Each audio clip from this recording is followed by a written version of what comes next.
ভণ্ড গিয়াসউদ্দিন তাহিরি দেশের একজন গ্রহণযোগ্য আলেম দ্বীন শেখ আহমদুল্লাহ হাফিজাহুল্লাহর শারঈ বিষয়কে, শারঈ উপস্থাপনকে যেভাবে কটাক্ষ করেছে, আমার তো ভণ্ড গিয়াসউদ্দিন তাহিরির ঈমান নিয়ে প্রশ্ন উঠেছে।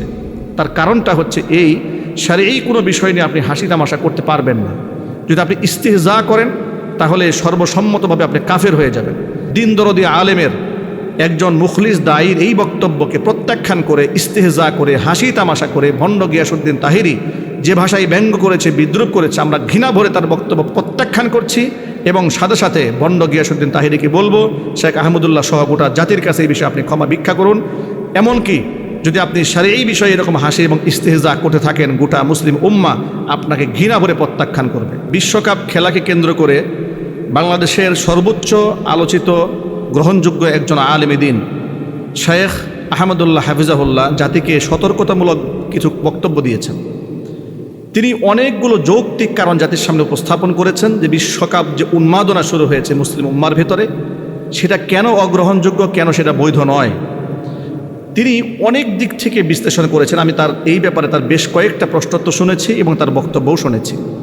তিনি একটি উপমা দিতে গিয়ে বলেছেন যে গত 2022 সালে কাতার বিশ্বকাপ যেটা হয়েছিল, সেই বিশ্বকাপে 122 বিলিয়ন মার্কিন ডলার কাতার সরকার খরচ করেছিল। এই বিরাট অঙ্কের অর্থ যা এই উন্মাদনার নামে, খেলাধুলার নামে গোটা দুনিয়াব্যাপী ব্যয় করা হচ্ছে, অপচয় করা হচ্ছে, এর কিয়দংশ যদি এই পৃথিবীর ক্ষুধার্ত অসহায় মানুষের পেছনে ব্যয় করা হতো, তাহলে অসংখ্য ক্ষুধার্ত মানুষের ক্ষুধা নিবারণ করা সম্ভব হতো, কাজগুলো মানবিক হতো। এইভাবে তিনি একটি উপস্থাপন করেছিলেন। এমনকি এই বিশ্বকাপ খেলা কেন না জায়েজ কিংবা কেন অবৈধ, এর অসংখ্য প্রাসঙ্গিক দিক তিনি তুলে ধরেছেন। যেমন সেখানে নারী পুরুষের অবাধ মেলামেশা রয়েছে, সেখানে জুয়া রয়েছে, সেখানে ফরজ লঙ্ঘন করার মতো বিষয় রয়েছে, সেখানে হিংসা প্রতিহিংসার মতো বিষয় রয়েছে, ইত্যাদি ইত্যাদি অনেক বিষয়কে তিনি তুলে ধরে এই যে বিশ্বকাপের নামে মুসলিম সমাজে যে উন্মাদনা এবং পতাকা উড়ানোর যে এক অপসংস্কৃতির কালচার বাংলাদেশে শুরু হয়েছে, অপসংস্কৃতির আগ্রাসনে গোটা দেশটাকে ছেয়ে ফেলেছে, এই ব্যাপারে জাতিকে তিনি সতর্ক করেছেন।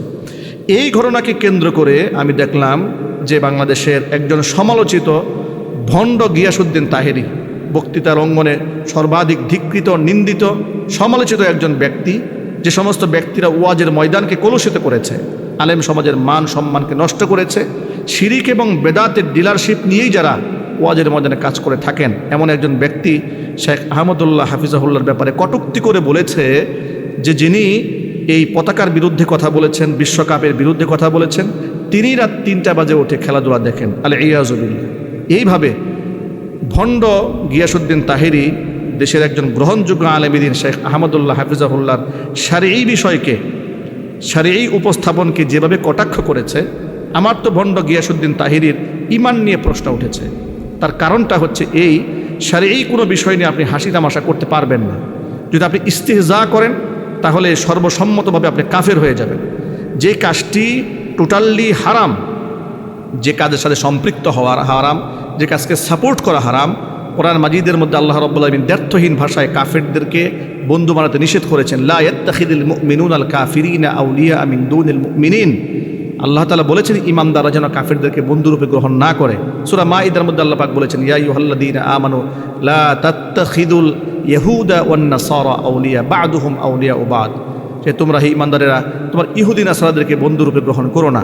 সূরা মুমতাহিনার মধ্যে আল্লাহ পাক বলেছেন ইয়া আইয়ুহাল্লাযীনা আমানু লা তাত্তাখিযু আদুব্বি ওয়া আদুওয়াকুম আউলিয়া।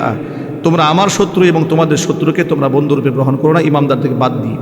অসংখ্য আয়াতের মধ্যে আল্লাহ তাআলা ঈমানদারকে ছাড়া কাফেরদেরকে বন্ধুরূপে গ্রহণ করতে নিষেধ করেছেন।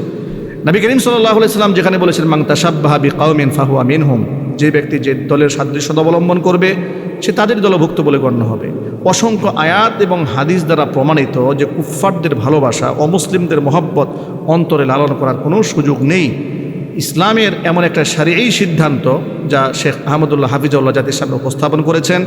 দিন দরদি আলেমের একজন মুখলিস দায়ীর এই বক্তব্যকে প্রত্যাখ্যান করে, ইস্তেহজা করে, হাসি তামাশা করে ভণ্ড গিয়াসউদ্দিন তাহিরি যে ভাষায় ব্যঙ্গ করেছে, বিদ্রুপ করেছে, আমরা ঘৃণা ভরে তার বক্তব্য প্রত্যাখ্যান করছি এবং সাথে সাথে ভণ্ড গিয়াসউদ্দিন তাহিরিকে বলবো, শেখ আহমদুল্লাহ সহ গোটা জাতির কাছে এই বিষয়ে আপনি ক্ষমা ভিক্ষা করুন।